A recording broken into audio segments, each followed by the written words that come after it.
My issue with running, and I've run every day for the last 5 years, except for one day. It was one day that I forgot to run. But my issue with running is that I'm not very flexible. I remember stretching in high school gym class. I hated it. Actually, I even hated it in junior high. I remember us doing it in elementary school. I didn't like it. Never liked stretching. I just did. Then in high school, we had this young coach, Coach Templeton. And we believed her because she was incredibly young and innovative and fun. Our teams actually did really well. She talked about stretching as my own time, as my meditation time. And then I liked it a lot better. I liked the flexibility of that time. But over the years, as I've continued to run, I've still gotten away from flexibility. Not just with running, but in general, just with life. But I'm not the only one, am I? We like things rigid, don't you think? We say we're rule breakers, but I think the world kind of runs on rules. Don't people get all panicked when things change?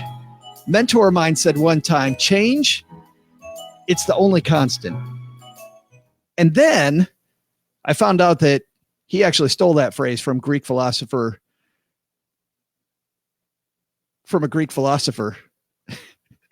And then there was more change. In this case, change of perception.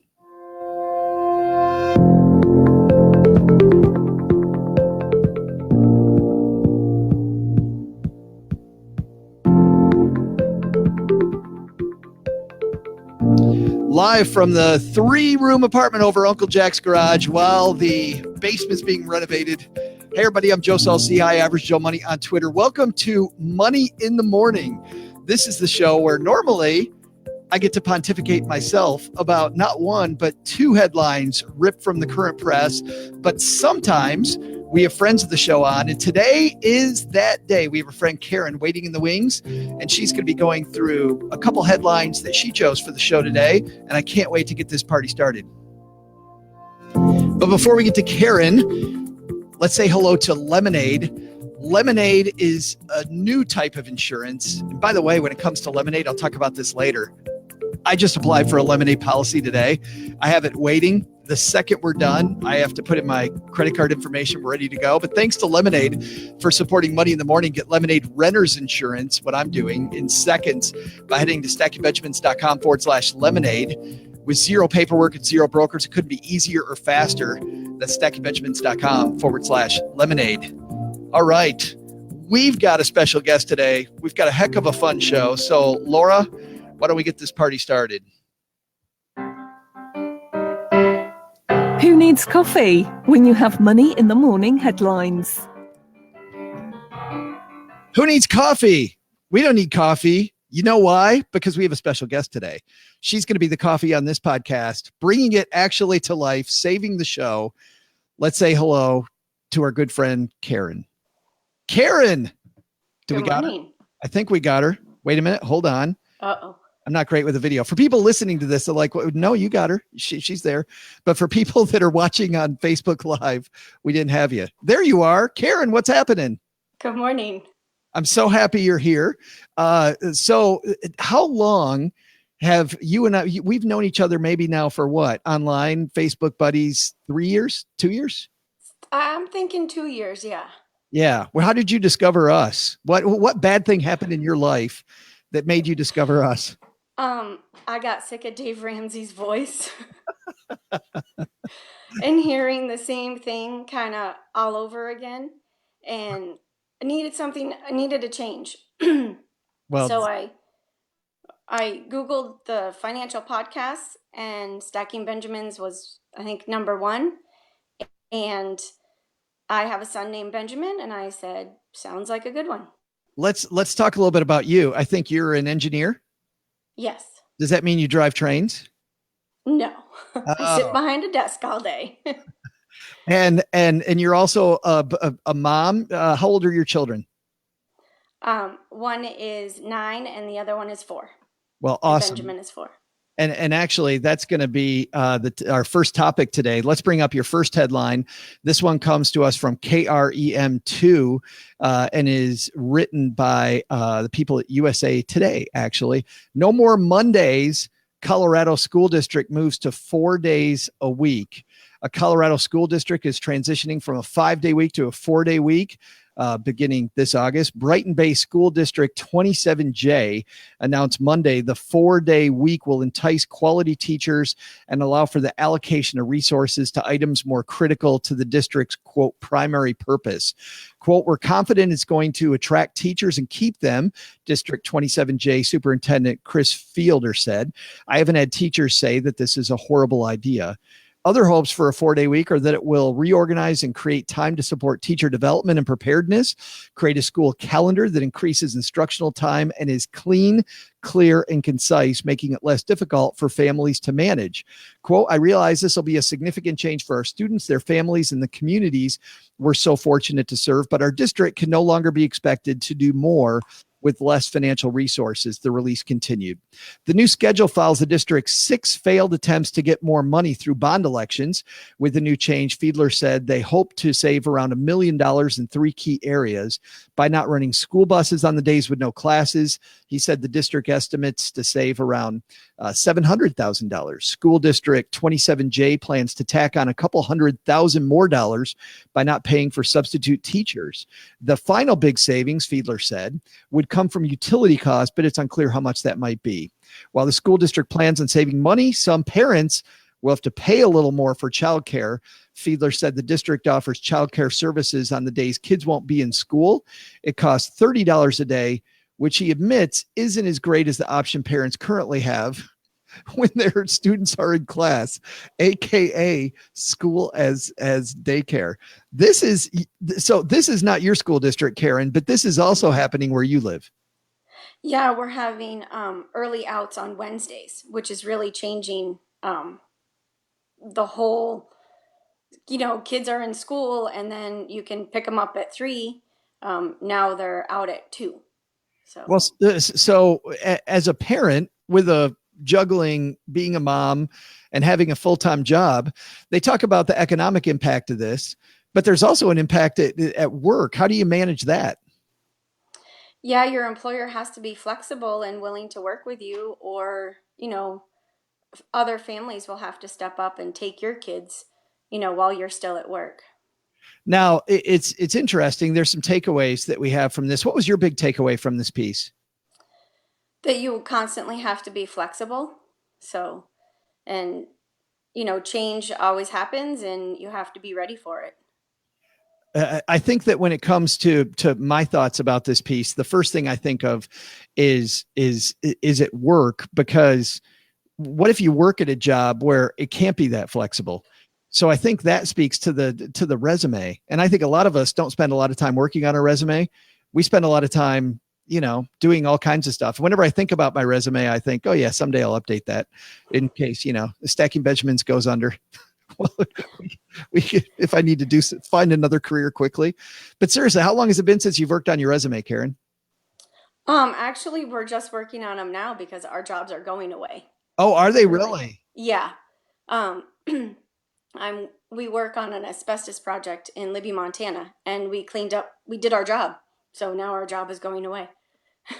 And so, but you're going to be with the same firm then, but yes? Hopefully, yes. Hopefully. We'll have to move. But okay. So you're just on to another thing. And part of your job then isn't just your resume. It's kind of the company's resume, I guess. Yeah. Making sure that we do a good job and that we can win more projects. Yeah, it's interesting because when we talk about obviously the school saving a lot of money in this case, parents are going to be out some money. So I think this also comes down to the parents' budget. Yeah, for sure. I mean, you have to figure out how to get that extra $30 now. 4 times, 5 times if it's Mondays a month, and that can really hurt someone. Have you guys ever done that before? Gone through your budget and just did like a budget cleanup? Oh yeah, we use the Every Dollar app and we do that monthly. Where do you find savings when you look for that kind of money? Coffee. We spend too much money on coffee and eating out, and we don't eat out a lot, but that's where we can trim back. But that's funny when you talk about coffee and eating out. I don't have the coffee issue anymore working from home. So I usually, because for me it actually just disrupts stuff to go to Starbucks. When I worked outside of the basement, or in this case now the apartment, I had my coffee bill was like yours because Starbucks was right on the way. It was an easy stop, made me feel good, spending $5, handing $5 over for a cup of coffee. I don't know how that makes me feel good, but it totally did. But now it's the opposite. But when it comes to eating outside the home, what's funny for me is that I found that when I do that more often, it doesn't mean as much. And when I do it less often, like it becomes a date night. Well, you were telling me before we went live that you just had a date night last night.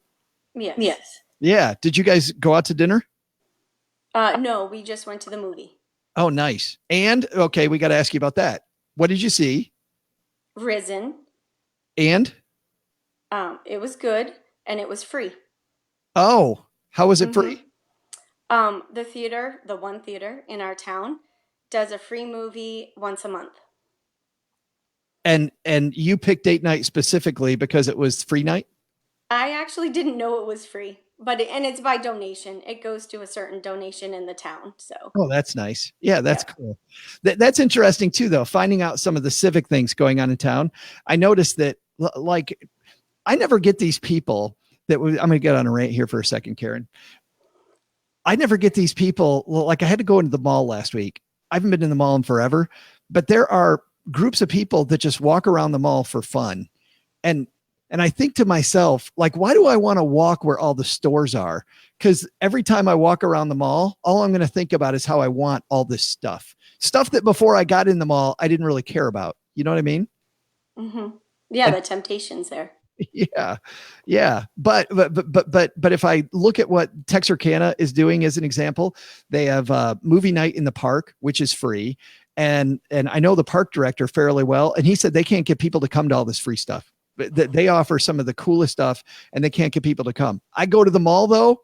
It's full of a bunch of people walking around like just it's like, being in a room full of candy when you're on a diet. Like how am I gonna make that work? Let's see what our friends say here, because we've got a bunch of friends, Karen, on Facebook talking while we're talking. Susan's here, James is here, Chris is here, Lance is here, says the crowd goes wild. I don't know about that, Lance, but we are having fun. Chris quotes Jerry Seinfeld, "I choose not to run." I like that. You know what's funny? Whenever I don't want to do a speed workout, Chris, whenever I don't want to run hard, I think about the Jim Gaffigan line. Well, I'm not training for the Olympics, and that tends to make it so that I don't worry about it that much. Derek is here. Derek says change is good until it impacts you. And isn't that funny, Karen, by the way? Isn't that true?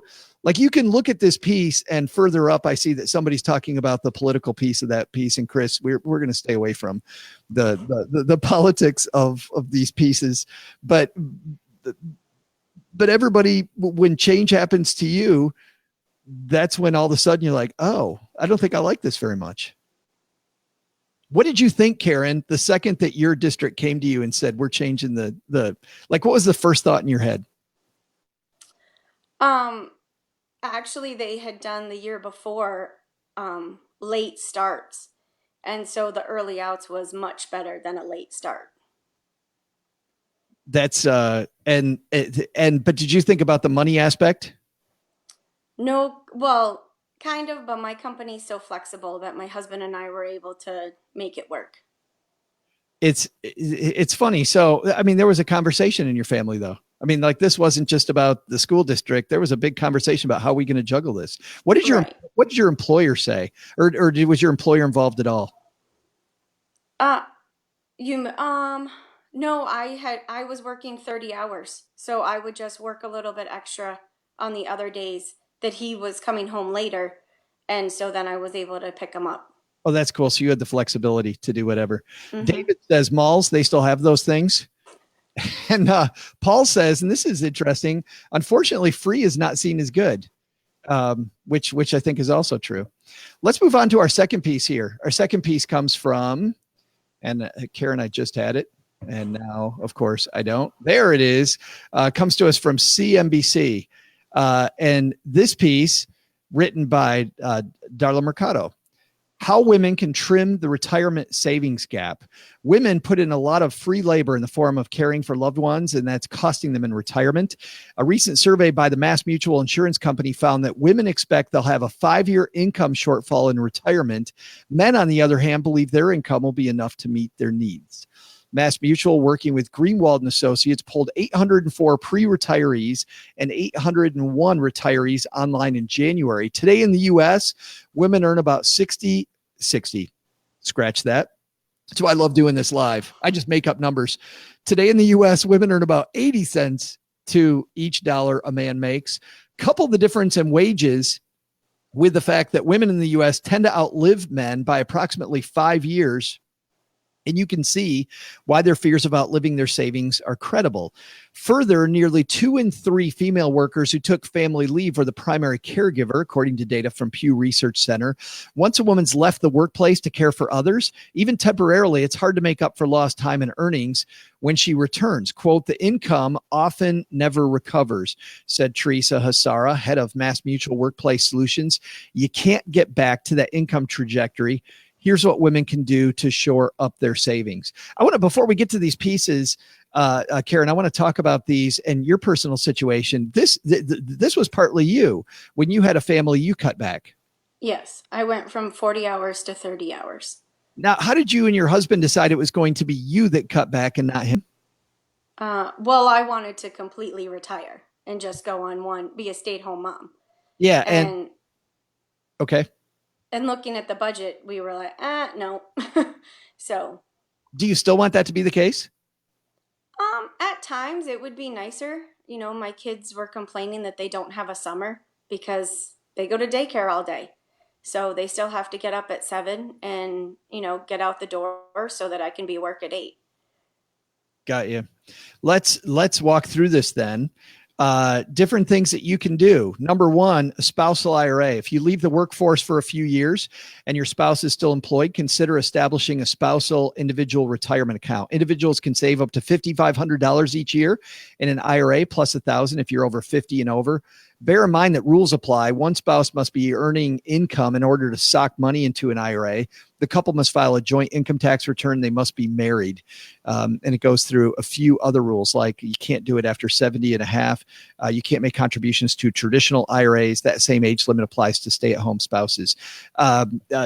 Did you do things like that? Well, my understanding is you didn't fully retire. You just cut back. What'd you say, to 30 hours? 30 hours. Mm-hmm. How did that impact your budget? Well, so this summer I'm actually back up to 40 because we're towards the end of the project and we need all the help that we can get, kind of thing. So this summer it's been interesting to see how much that 10 hours does add to your budget.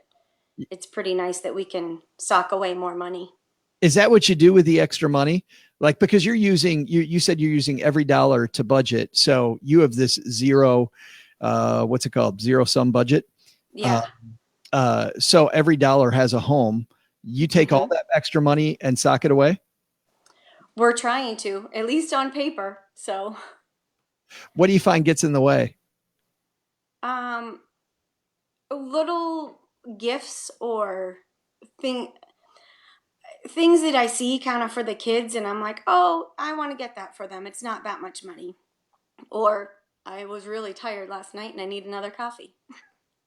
That's so interesting. And we make, because number one, behaviorally, it's the same thing with diet, right? Money and diet. We make worse decisions when we're tired, and working 40 hours versus 30 hours, you're probably tired more often. And the stress of being on point on the project makes people not just eat worse, but just say, screw it. I don't care. I'm making extra money. What does it hurt? Right. Or you see the extra things, you think, what does it hurt? That's interesting. When but using things like a spousal IRA, you and your husband both have 401ks? Yes. Even going down to 30 hours, I still have full benefits. Nice. Now, did you have to negotiate that when you decided to get back to 30? Tell me about that. What did your company say when you said you were going to cut back to 30? They're all for it. It's a wonderful company, and there's many people in the company that only work 30 hours. So.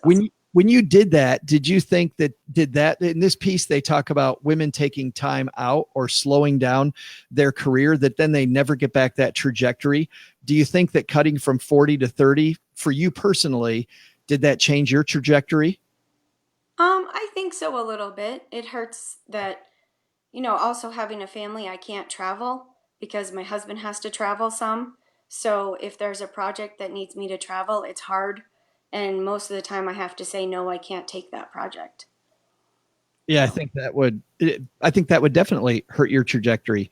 When you look at your retirement savings overall, like for the two of you saving into those 401k plans, when you went back to 30, did you find it get a lot more tight? Did you have to back I did you have to back that down at all? No, we just kept it at the percentage that we had it at. So we just kind of blind eye to it and just kept it. Which is also interesting to me because there's a whole show there about how when the money disappears before you see it, the budget just kind of Mm-hmm. finds a way to work out. The second thing in here is to know your 401k plan. If you're thinking about leaving your job or slashing your hours to better accommodate caring for family members, understand what it means for your retirement plan. Make sure you know every single benefit you have, said Cindy Hounsel, president of Women's Institute for a Secure Retirement. That's because you may be subject to vesting requirements, meaning that you need to have been at your employer for a specific period of time before you can take any profit sharing or matching contributions your family had saved on your behalf. If you leave too early, you forfeit those employer contributions. You obviously didn't have to leave, but did you think that when you had to cut back, there might be a chance that you'd have to leave, or had you already investigated what the company had in place? No, I already investigated it. So I What if knew that. what if it Go had been ahead. what if it had been the opposite, Karen? What if they hadn't been so flexible? What would you have done then? I don't know. I think it all depended on the manager at the time, who was pretty flexible and accommodating to families and to other situations too. So, It's always scary to me too when you're relying on a good manager, right? mm-hmm. Because who knows? I mean, I've had plenty of clients and me myself when I've gone from good manager to bad manager. I've gone from good editors to bad editors before in some of the writing jobs I've had, and just that one person changing can change everything. 3 is mind your risk. About 25% of the women and nearly 2 in 10 men polled by Mass Mutual said they were comfortable with a little investment risk, even if it meant accepting below average investment returns. Whether you should increase your exposure to equities or stocks, depending on a number of criteria, including your time horizon, appetite for risk, talk with your financial advisor to get a sense of how you should invest to reach your goals and do it as early as possible. Did you change your risk profile at all when you went back to 30 hours? No, we just kept it the same. How did you choose the investments that were in your 401ks? I think we just went on our advisor. I mean, we back that was 9 years ago. So when my first son was born, and I think that might have been when we were picking stocks by the name. I mean, we didn't investigate any of them. We were not very financially savvy at that point. But you were buying individual stocks. No, I guess it was all mutual funds, whatever was available in our 401k. Yeah, got it. So, Okay. And you picked them based on just what the because four. we liked the name. Here's what saves your butt, by the way, Karen. The mutual funds historically, in my experience, that have the sexy names, the ones that have the cool names, are generally the growth funds. Like the more boring names that don't sound so great, it sound ugly, are not the ones that are more growth oriented. So if you were early on and you were picking them based on the fact that they might have a cool name, like the Oakmark Fund or the Contra Fund, I mean, these funds with the cool names are generally large or mid cap growth funds. Not always, but a lot of the time. So the good news is that might have not been the right way, but that might have still been the right thing to do. Just a happy accident for for Karen and her family. Let's see what everybody on Facebook saying. Sylvia says, Sylvia's here. Hey, Sylvia. I believe Sylvia watches us from Uruguay, I think. So, and I think Sylvia, you can tell me if I'm right or wrong, but Sylvia, we're glad you're here. Sylvia says, I'm with you, Karen. Traveling when the spouse travels a lot can be complicated. Yeah.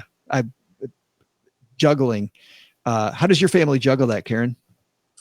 Well, my husband doesn't travel a lot, but it's that he does travel. So, and we're needed here on the project on a daily basis. But yeah, I mean, I have to put things on the back burner for him. Yeah. Sylvia says also, yes, worst decisions when we're tired. Jesse says blue chip growth equals sexy. Yeah, absolutely. And it's funny, maybe Jesse, it's because we're money nerds that we think blue chip growth is a sexy term, that's put on a little Barry White, say blue chip growth to me over and over. Think we're good. That's our second piece. A big takeaway from this one, Karen. That you need, totally forget.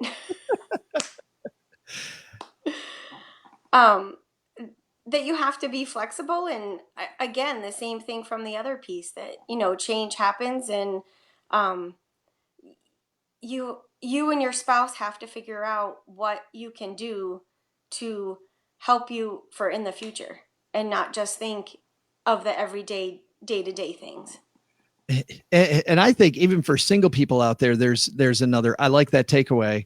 I think there's another one, which is that recognizing that there is a savings gap, that this is a real thing. And it's a thing I think that a lot of women out there are going to have to overcome, like realizing that it's there and then planning for the fact that it's there. And not only is there the income inequality in the piece, there's also the savings gap that they talk about. The savings gaps created by the second thing also, which is women tend to live longer. And so because of that, a lot of women will invest more conservatively because they want to make sure the money's there. And instead of investing conservatively, they actually need to be more aggressive. They need to go with more of those sexy names so the money grows a little more quicker. So it's frustrating. I see a lot of people that are going to live a good long time that are worried they're going to live a long time. So they get more conservative with their money and it ends up shooting themselves in the foot. So I really like that piece. At this point in the show, generally we transition to what we call the big idea, where we take the two pieces and put them together. I think Karen's already done that for us, talking about flexibility. But before we get to that, I want to talk about Lemonade. Lemonade is a renter's insurance and homeowner's insurance. It's all online. Instead of working with a bunch of people and middlemen, it is just you and the company. And what I like about Lemonade was that they make it so easy. I think that these companies are ripe for disruption, and it's time right now. It's time. What the heck are you doing? My phone's gonna die. Oh, no, of course it is. Karen, by the way, had her computer die just before we started, and it's all right. I'm going to move Karen back to the back to the lobby for a second. The live TV, and now I've lost my Lemonade. There it is. With your insurance company, you fill out all these forms. It takes forever. I was even dealing with a woman locally on renter's insurance. And it's funny, when I ran my quote for renter's insurance on this little 3-room apartment, obviously we have a bunch of computer equipment and we have just one little piece of jewelry that's fairly expensive. Get this, my quote for a year of renter's insurance locally was $1,883 to rent a 3-bedroom apartment over the garage. And then I went to Lemonade and I put the exact same stuff in Lemonade. And by the way, Lemonade starts at $5 a month for renter's insurance. And for homeowners, I also find that the prices have been historically lower, and their claims experience, you can dig into all this if you go to stackingbenjamins.com/lemonade. Their claims experience is fantastic. But here's the deal for me. Instead of, this is me personally, $1,883 for insurance, Lemonade, dollar for dollar comparison, $60 a month. $720 a year. What over? I'm looking at 1150. If my math on live TV is correct, that's a lot of money. That's a ton of $30 differences if my kids got to stay home. StackingBenjamins.com/lemonade. Your quote would be different. The other thing I liked, you know how long it took me to get this quote? They say 90 seconds in the thing that I read every time we talk about them. They're not kidding. Now, for the jewelry, they told me that there's some extra stuff we're going to have to do. We're going to have to show them the appraisal and all that work. But still super easy, super fast. StackingBenjamins.com/lemonade. And the way we work with Lemonade at Money in the Morning is if you use our link, if you decide that they're for you, that's how they pay us. So thanks to everybody who has used our link. We're going to bring Karen back. I hope that she isn't going to lose her phone. Are you losing your phone? I hope not. Yes. Susan says, by the way, that's huge savings. I totally agree. Monster savings on homeowners and renters. I always like it when I can do a testimonial myself about how our sponsor worked for me personally. All right, Karen, we've got 4 questions we're going to ask you. And when we do these with guests, I like to ask 4 specific questions about your money and about you. So we get to know Karen a little better. Maybe we'll learn something about our own money management skills. And of course, like everything, I had them right in front of me and I can't find them. But question number 1, I'm getting to right here is, when did you first get interested in personal finance? I think it was when I realized we were making good money for where we were living. We're definitely in a low cost area of the country, Northwest Montana. And I just said, where's all the money going? And so I looked up Dave Ramsey and got onto that boat for a while. Was your husband on board too? Was it you in particular, him in particular? Was it both of you? He's always been very thrifty. We like to call him cheap. He's a bird. Number 2, what is the worst financial mistake you've ever made? So I was trying to figure this out, and we have 2, and they're both about $20,000. So one was buying a timeshare on our honeymoon for $20,000 in Hawaii. That was very dumb. The other one that my husband really thought was our biggest mistake was buying our house in 2007, no money down, having to pay PMI, with the intent of refinancing the next year after we did some improvements. Obviously, that didn't work out, and we were underwater on our house for quite a while. What, did you make the improvements? We made the improvements, yeah, and we're like, we just put a $20,000 roof on our house, and why, but the appraisal came in, way less than what we paid for. So. Yeah, because of the downturn in the economy. Mm-hmm. How long did it take you to be able to refinance, or did you not refinance? I think we refinanced maybe 4 years after that, but not with a lot of equity in the house. I mean, we didn't get equity in the house until my neighbor showed me the amortization chart, and we finally figured out, if you put more money on your principal, then you can pay off your mortgage early. And to see the savings in that really motivated us. That's a huge point. I want to talk about that for a second, Karen, because this is a big point that a lot of people don't understand, is that when you pay into a mortgage, the way it works, to Karen's point, she talked about the amortization table. It isn't a straight line. When you have a credit card, if you pay it down, they're giving you straight line interest payments. So depending on how much you borrowed, you're going to pay X percent of that as interest divided up over, 12 months or whatever it is at the time. With a house, the bank always makes sure they get their money first. And so even though it becomes, let's say 4.5% over the life of the loan, at the beginning, it's like 90, maybe even higher than that. It's a ton of money. So the bank makes sure they get all the interest in the beginning. And then later on, it's almost all principal if you just follow it for 30 years, which means the frustrating part for me is when I see people refinance, It's that you're paying this monster interest rate. You didn't really pay 4.5%. You paid maybe 90. Now I get all the people that say that that's a cost you already paid and you have to look forward and not back. I get that. But if your strategy is refinance, refinance, refinance, refinance, realize it's like leasing your car. You're leasing your house because you're continually just paying the interest to the bank to live there during the time. And obviously the lease is not a straight end story, but I think everybody gets where I'm coming from. You're not making any headway if you continually refinance. And I know that's a strategy some people that are incredibly aggressive use so that they don't accumulate money in their house. They take all that money and invest it. I think that's as long as everything goes exactly right. We talked about flexibility earlier. If everything goes right, that's going to work fine. But too often I'd end up being the Dr. Phil going, how'd that work for you?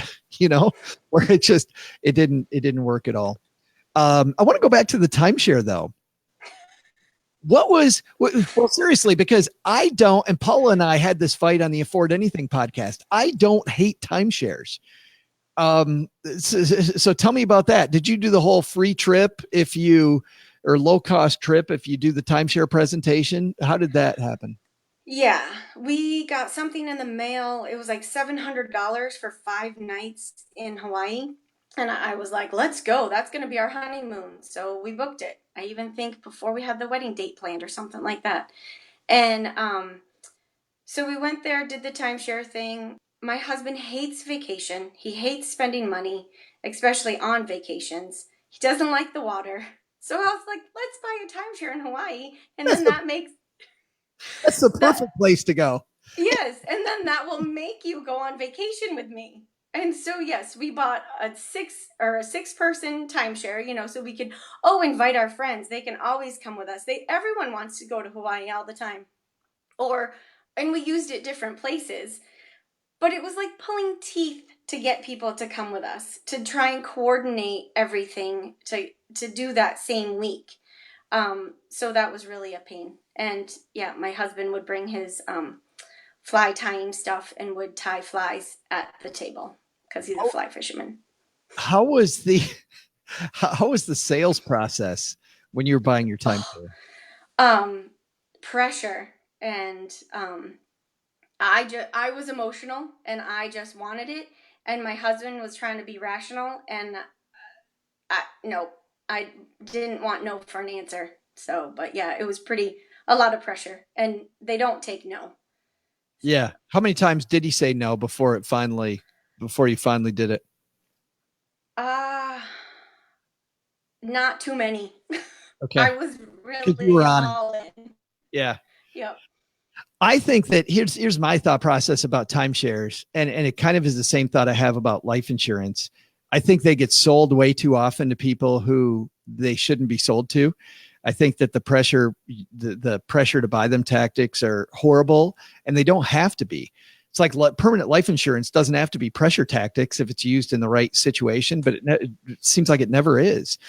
And because of that, timeshares get a bad name when it really is a overall lifestyle choice. If your husband was on that same train that you were on and you didn't buy the 6-person one, which might have been the salesman kind of adding it out. Hey, while you're doing this, yeah, get your friends to come with you. Yeah. That sounds like a sales pitch to me, but this idea of it being a lifestyle, I've seen it work out really well for people that know that they like that lifestyle and they're going to have it their entire life.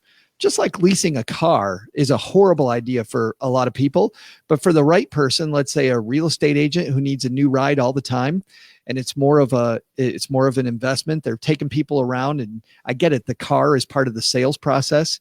It can work. Timeshares can too. Paula argued strong, by the way, on the other side of that, and said that timeshares are always bad, and I disagree. I think timeshare sales tactics are bad, but. Anyway, did you get out, or do you still own it? No, we actually sold it for $4,000. You did sell. How did you, this could be the whole show right here. How the hell did you sell your timeshare unit? It was a Marriott, so I think they're easier to sell, and it's in Hawaii. Did Marriott help you sell it? Did you sell it on exchange that they had? No, I sold it right back to Marriott. Yeah. Sold it right back. Marriott. Mm-hmm. Yeah, and that's another key thing with going with one of those big firms, those big name firms, who have a lot of that clout. They're able to help you do that. I've heard a similar thing, of course, with the Disney product.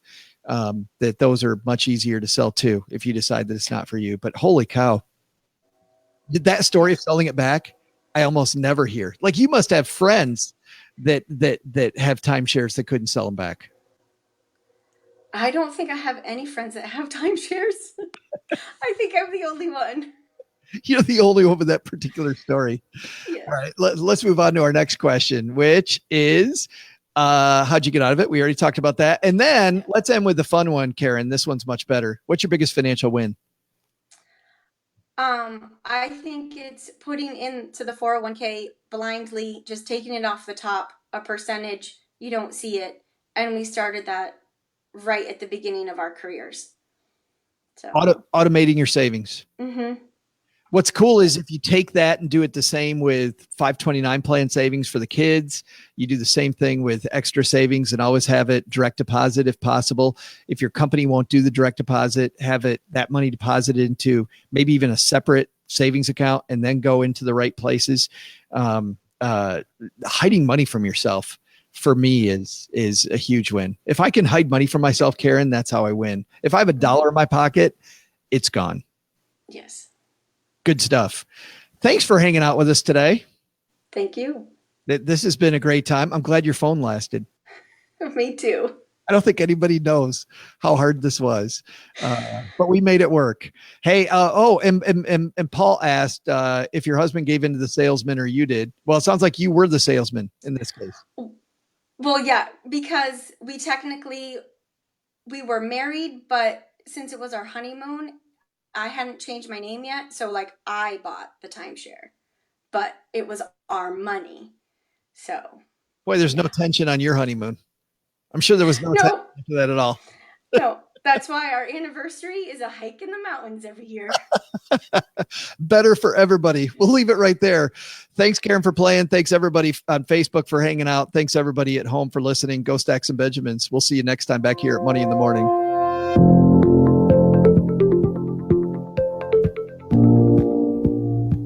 Money in the Morning is created by Joe Saul-Sehy and comes to your ears because of the collective genius of our producer, Richie Rutter-Reese, engineer, Caden Thompson, and a pack of very well-trained ferrets here in the basement. You'll find links to all of our headlines featured on today's show in Joe's Twitter feed at @AverageJoeMoney. I know you already know this too, but Money in the Morning is for entertainment purposes only, and you shouldn't act on anything recommended by a bunch of entertainers in a basement without first consulting with your financial advisor and second, having your head examined. Have a headline you'd like us to discuss? Send them to Joe at stackingbenjamins.com or put them on our Stacking Benjamins Basement closed Facebook group. This show is copyright 2018 Stacking Benjamins LLC, all rights reserved. I'm Joe's mom's neighbor, Doug, and I reserve the right to always say, we'll see you next time back here on Money in the Morning.